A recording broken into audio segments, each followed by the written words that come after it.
Olá, eu me chamo Tiessa. Olá, eu me chamo Paula. Nós somos fundadoras da Agás Resultados Sustentáveis e o objetivo desse vídeo é falarmos sobre o Relatório Mundial da Felicidade, que foi lançado em março desse ano, no dia 20 de março de 2024. A gente sabe que vários tópicos dele já foram compartilhados na mídia, mas o relatório traz informações muito ricas sobre a felicidade da população mundial. Então, a gente decidiu mergulhar um pouquinho em cada um dos capítulos, ainda que de forma objetiva, para trazer mais informação aqui para vocês. Nesse vídeo, nós vamos falar sobre os capítulos 1 e 2, mas nós também vamos fazer vídeos especiais para os capítulos 3, 4 e 5, logo na sequência. Bom, começando então, eu vou começar a explicar o que é esse relatório para quem não conhece. Desde 2012, ele é divulgado a partir de uma parceria entre a Gallup, que é uma empresa americana especializada em pesquisas, o Centro de Pesquisa de Bem-Estar de Oxford, a Rede de Soluções para o Desenvolvimento Sustentável da ONU e o Conselho Editorial do World Happiness Report, que é quem junta todos esses dados. O relatório é divulgado todos os anos no site da World Happiness Report e você pode fazer o download dele na íntegra e gratuitamente. O tema desse ano é a felicidade das pessoas em diferentes estágios da vida. Então, além do tradicional ranking dos países mais felizes do mundo, o relatório traz também dados abertos por faixas etárias. O capítulo 1 é basicamente um resumo do relatório como um todo e se chama Felicidade e Idade. O que a maioria das pessoas conhece sobre esse relatório é o famoso ranking dos países mais felizes do mundo. Então, eu vou explicar um pouquinho como esse ranking é formado. Desde 2006, a Gallup vem levantando informações sobre o tema felicidade em mais de 100 países. Então, todos os anos, ela entrevista mais de 100 mil pessoas, numa média aproximada de 1.000 pessoas por país, mas sempre respeitando uma quantidade proporcional à população de cada um dos países. Para montar esse ranking, ela faz algumas perguntas e usa sempre a média das respostas dos últimos 3 anos. Então, o ranking não é baseado no último ano, e sim na média das respostas dos últimos 3 anos. Como é que funciona essa pesquisa? As pessoas entrevistadas são convidadas a avaliar a sua vida no momento atual como um todo, usando a imagem de uma escada, que é a chamada escala da escada de Cantril. Como que funciona isso? O primeiro degrau seria a nota 0 e o último degrau uma nota 10. Cada entrevistado dá uma nota para o seu momento atual de vida. E essa é a nota utilizada para a formação desse ranking. Além de dar a nota para a vida, esses entrevistados também respondem a outras perguntas para que seja possível, de alguma forma, justificar essa resposta pela escada de Cantril. As pessoas respondem o quê, então? Elas respondem também sobre emoções positivas, ou seja, se no dia anterior elas experimentaram algumas emoções como riso, fazer coisas interessantes e diversão. E também se experimentaram emoções negativas, ou seja, se no dia anterior elas tiveram emoções do tipo preocupação, tristeza ou raiva. Além disso, o relatório também considera 6 variáveis, que são PIB per capita e expectativa de vida saudável. Esses são dados governamentais, ou seja, as pessoas não respondem sobre eles, né? Dizem respeito à renda e à expectativa de vida. Rede de apoio, ou seja, se as pessoas têm com quem contar em caso de algum problema, esse sim é respondido pelos entrevistados. Liberdade de fazer escolhas, ou seja, se as pessoas se sentem livres para fazer o que quiser na própria vida. Generosidade, se elas praticam atos generosos, né? E aí uma das perguntas se relaciona a se as pessoas fizeram doações no último mês. E percepção de corrupção, tanto no governo quanto nas empresas. O capítulo 1 basicamente resume esses principais insights, então a gente vai rapidamente apresentar o que vem nos demais capítulos. O capítulo 2 é onde estão os rankings da pesquisa e é o que nós vamos falar a seguir. Exato. Então, o capítulo 2 nada mais é do que a apresentação dos dados, né, ranking, né, as estatísticas da pesquisa. O capítulo 3 é um capítulo inédito dentro do relatório, que ele é destinado a crianças e adolescentes, né? É um material riquíssimo, pensando para escolas, famílias, gestores públicos, né? E também para as organizações, já que essas são as futuras gerações que irão para o mercado de trabalho. Então, o capítulo 3 ele fala sobre o bem-estar de crianças e adolescentes, as tendências globais, desafios e oportunidades. O capítulo 4, então, é seguido pela população global que envelhece. Então, um capítulo também muito rico, né, que fala sobre essa população que está cada vez maior dentro do mundo como um todo, né, porque as pessoas elas estão vivendo mais, e à medida que a população global de idosos ela aumenta, espera-se também um aumento no quadro de demência em todo mundo. E a gente sabe que a redução da demência ela está associada à qualidade de vida e bem-estar. Então, é fundamental que a gente fale sobre esse assunto se a gente está pensando no bem-estar global da população que envelhece. O capítulo 5, então, por sua vez, para encerrar o relatório, ele fala sobre, basicamente, sobre a Índia, né? É um capítulo destinado para falar sobre a Índia, por quê? Porque na Índia percebeu-se uma desigualdade nos índices de felicidade muito grande, então, uma discrepância muito grande, então, ficou um capítulo específico para falar sobre a Índia. Então, agora a gente vai entrar para o capítulo 2 para aprofundar um pouquinho sobre estatística e ranking. Isso mesmo. E aí a gente começa apresentando o ranking com os primeiros colocados, e sim, o Brasil não aparece aqui, a gente vai falar sobre ele especificamente no final desse vídeo. A gente coloriu esse ranking para mostrar que até a posição 9 os países seguem sendo praticamente os mesmos da edição do ano passado. Em primeiro lugar, a gente tem a Finlândia, já pelo 7º ano consecutivo, ela vem sustentando essa posição. Porém, da posição 10 à posição 20, a gente tem mudanças interessantes e importantes. Então, quais são os destaques aqui? Nesse ano, a gente teve a saída dos Estados Unidos e da Alemanha do top 20. Em contrapartida, a gente recebeu a Costa Rica, que ficou na posição 12. E se ela chama a sua atenção, saiba que no ano passado, em 2023 e em 2022, ela ficou na 23ª posição, fora dos top 20. Mas nos anos anteriores, desde 2015, ela já figurava no ranking dos top 20. A Costa Rica vem há bastante tempo dando atenção às questões de bem-estar da sua população, especialmente para a parte dos idosos. Então, já existe uma política pública olhando para isso há bastante tempo nesse país. Sobre o Kuwait, que também entrou nesse ranking nos top 20, eu vou falar a seguir, tem uma imagem importante para mostrar. E outro ponto que é importante a gente destacar nesse ranking inicial é que nos 10 primeiros países, apenas a Holanda e a Austrália têm populações superiores a 15 milhões de habitantes, e no total dos 20 primeiros, apenas o Canadá e o Reino Unido, ou seja, a Inglaterra, têm populações superiores a 30 milhões de habitantes. Então fica evidente o quanto desafiador é classificar bem um país grande nesse ranking. Mas voltando ao tema do Kuwait, que ficou na 13ª posição no ano passado, ele não teve uma medição, mas em 2022 ele ficou na posição 50. Então chama muita atenção ele ter saído da posição 50 para a posição 12 em 2024. Quando a gente olha para o gráfico colorido, esse gráfico que está aí na tela, ele mostra os resultados das variáveis que eu expliquei antes, né? Ou seja, renda, generosidade, as percepções de corrupção, de rede de apoio e tudo mais. A gente vê que ele pontuou bem em várias delas, mas chama a atenção a parte do PIB per capita, que é a renda. O Kuwait é um país super pequeno, ele tem um pouquinho mais de 4 milhões de habitantes, fica no Oriente Médio, fazendo divisa com a Arábia Saudita, Irã e Iraque, mas ele é o quarto maior exportador de petróleo do mundo. Embora ele viva uma crise climática muito importante, é um país muito quente, ele acumula muita riqueza. E isso ajuda a explicar um pouco de por que ele está tão bem posicionado neste ano.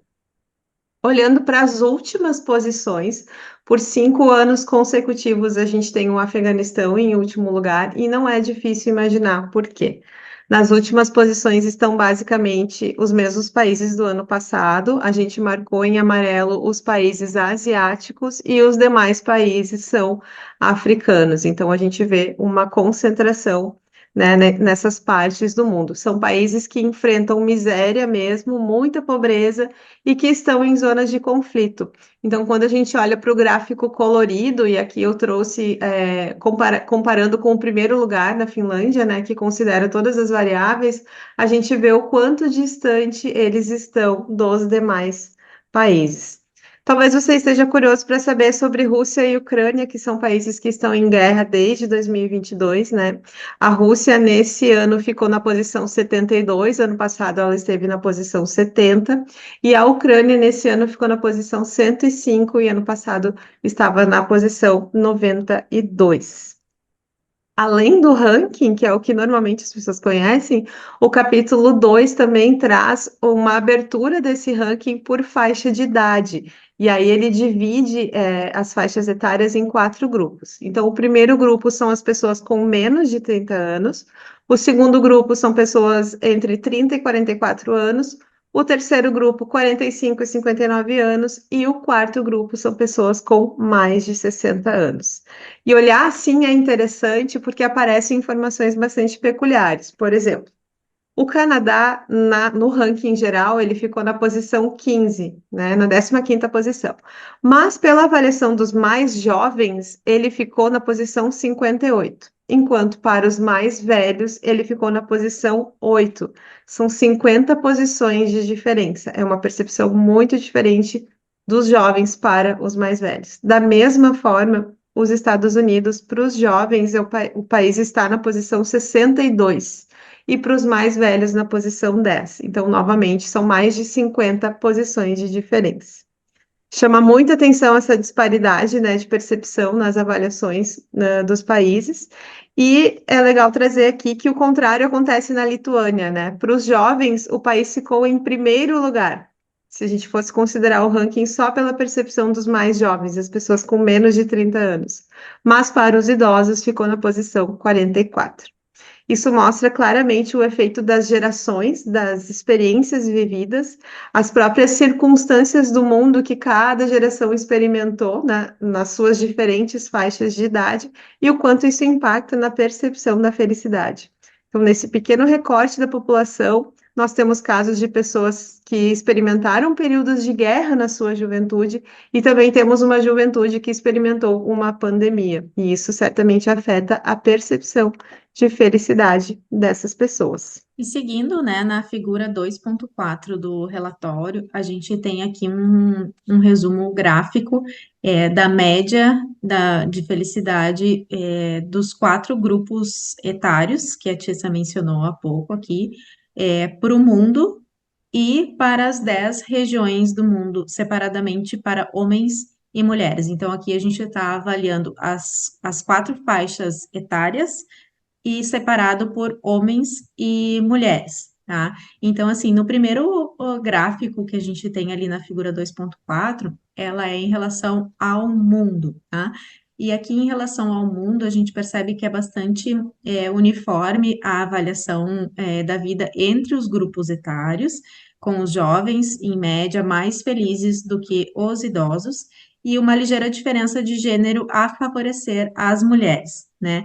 Lembrando que essas 10 regiões elas contribuem para a média global, né? Mas é importante lembrar que cada país tem um peso igual nas médias regionais globais. Então, os países que têm, com mais países, eles têm um peso maior sobre a média mundial, global.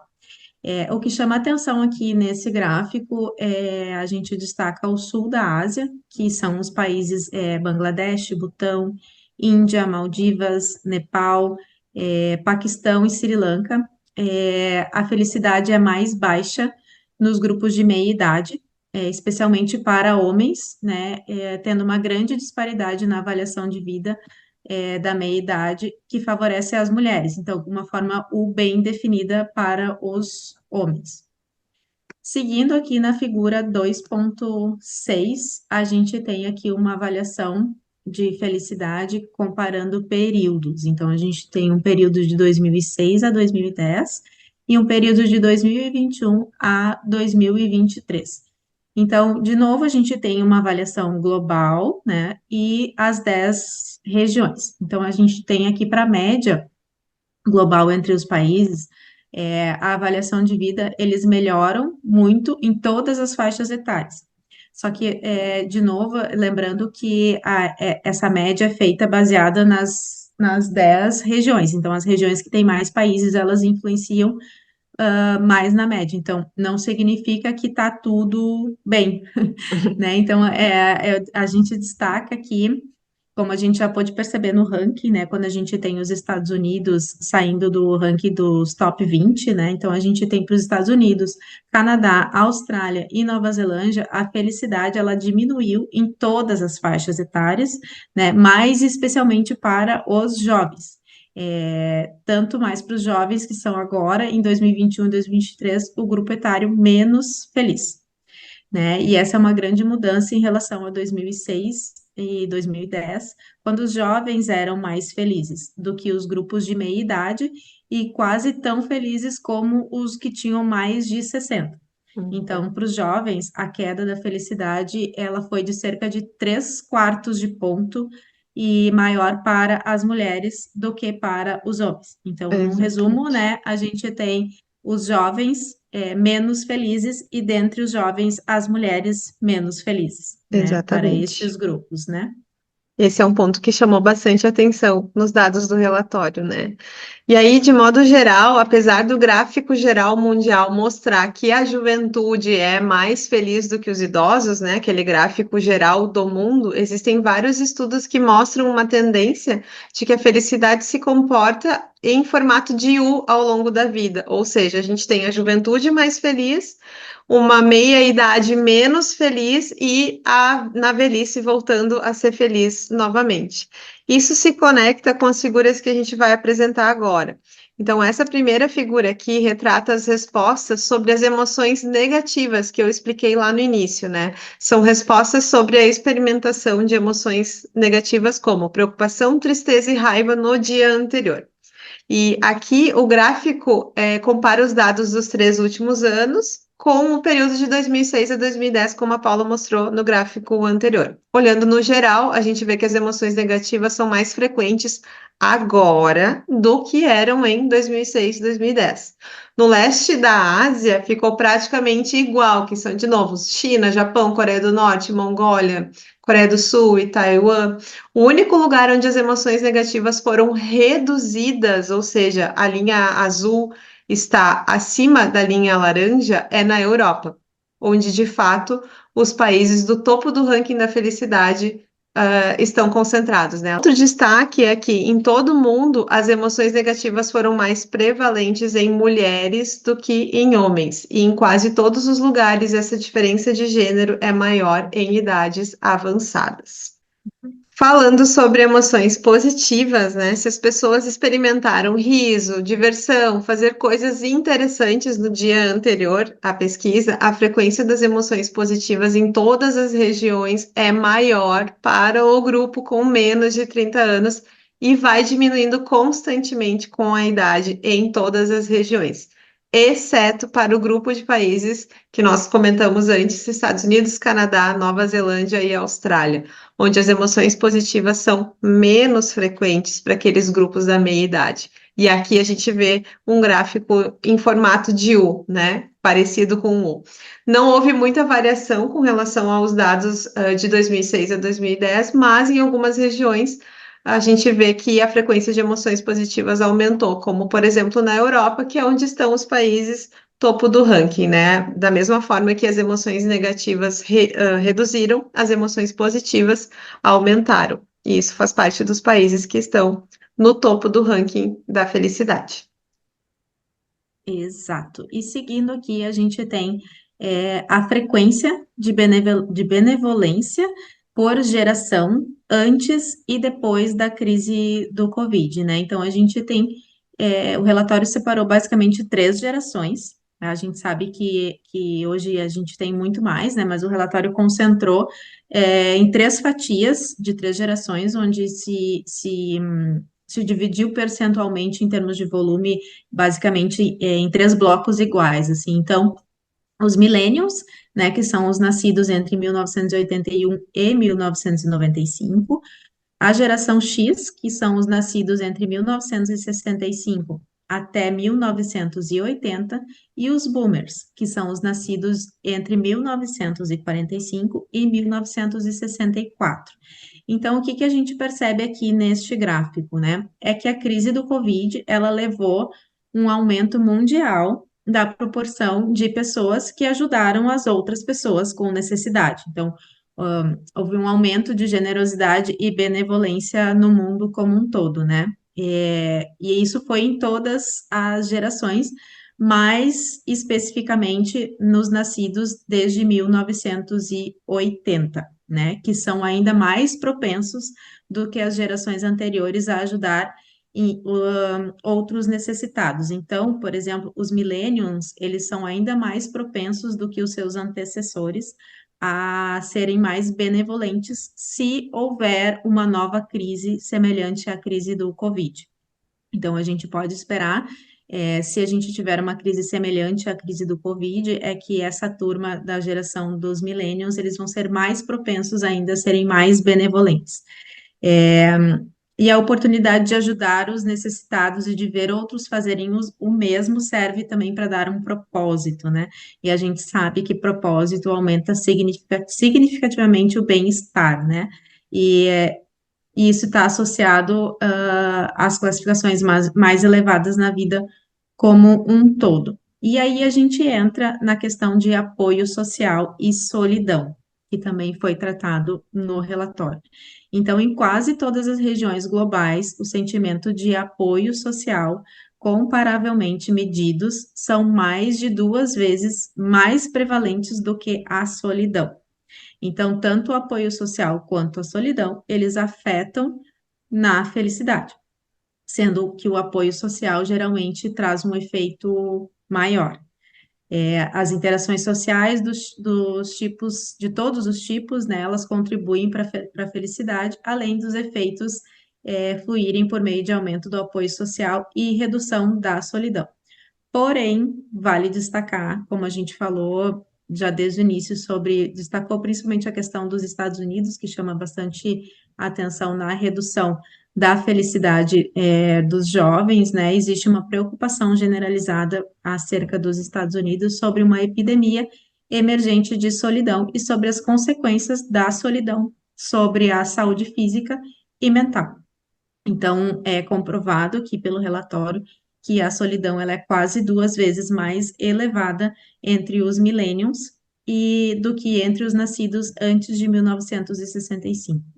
E os millennials também, eles se sentem menos apoiados socialmente do que os boomers. Então, é uma contradição, né? Porque se a gente voltar no slide anterior, a gente tem os millennials como mais benevolentes e generosos, e em contrapartida, mais propensos à solidão, porque eles se sentem menos apoiados. Exatamente. Mais sobre isso a gente vai ter no capítulo 3, né? Com certeza. Exato. Então já fica ligado aí para o próximo vídeo. Já fica a Já dica. fica a dica. O relatório também fala sobre a desigualdade da felicidade nos grupos etários. E aí o gráfico mostra o quanto isso aumentou quando a gente compara os dados com o período de 2006 a 2010. Então, dentro de um mesmo grupo de idade, existem percepções muito diferentes sobre a felicidade. E a investigação com outros dados mostrou que isso vai muito além dos rendimentos, ou seja, não é só uma questão de renda. É o acesso, né, a tudo que provém o bem-estar. O rendimento faz parte disso, mas o acesso à educação, à saúde, à aceitação social, como a Paula falou antes, confiança, rede de apoio, aquela sensação de pertencer a uma comunidade, isso tudo influencia direta ou indiretamente. A desigualdade, na felicidade, ela aumentou em todas as regiões, exceto na Europa, e ela fica maior à medida que a idade chega. Acho que o grande destaque aqui dessa figura é o gráfico da parte subsaariana, né, da África, onde existe um crescimento aí de patamar de mais de 50%, e os níveis da Europa, onde ficou praticamente igual, o mesmo nível que a gente tinha de informação e dados de 2006 a 2010. E a gente já vai chegando no fim do material, e claro que a gente vai falar sobre o Brasil antes de encerrar. O pessoal deve estar curioso aí, né, Paula? Com certeza. Então, para a gente mostrar um pouquinho do ranking do Brasil, né? A gente trouxe aqui todo o histórico dele desde 2012.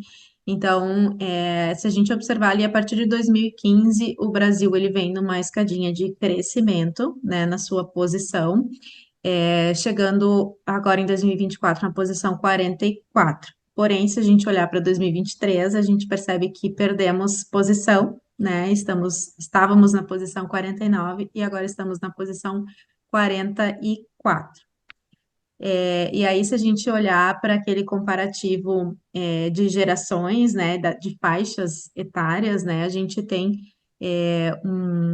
uma grande disparidade também, onde que para os mais jovens o Brasil estaria na posição 60, enquanto que para os mais velhos o Brasil estaria na posição 37. O que que isso nos diz, né? Então a gente tem ali os de meia idade na média da posição que o Brasil está ocupando hoje, né? Então, o que que isso aqui nos diz, né? Que realmente os nossos jovens, eles estão com uma perspectiva de bem-estar subjetivo muito inferior aos mais velhos. Uhum, exatamente. Na mesma tendência dos Estados Unidos, vamos dizer assim, né? Exatamente, seguindo a mesma tendência. Exato. Quando a gente faz um comparativo do gráfico que mostra as variáveis, e aí a gente traz aqui o Brasil sendo comparado com a Finlândia, que está em primeiro lugar, em todos os aspectos a nossa avaliação é menor, né? Claramente, por isso a gente ficou tão distante, mas chama a atenção a diferença aqui na percepção da corrupção, que é onde se destaca mais, que é esse item rosinha que está aparecendo aí na tela. Ainda assim, a gente não pode esquecer que a Finlândia é um país pequeno, que tem 5,5 milhões de habitantes apenas, enquanto o Brasil tem 220 milhões, né? Sem falar no tamanho territorial, né? A Finlândia tem 338 mil quilômetros quadrados e o Brasil tem mais de 8 milhões de quilômetros quadrados. Então, não é querer justificar, mas é claro que é um desafio muito diferente, né? E aí a gente vai encerrando aqui o nosso material sobre os capítulos 1 e 2. No próximo vídeo a gente vai falar sobre o capítulo 3. Como a Paula falou lá no início, é um capítulo que fala sobre o bem-estar de crianças e adolescentes, um material riquíssimo sobre a juventude do nosso mundo. Fica com a gente então e até o próximo vídeo. Até a próxima, galera.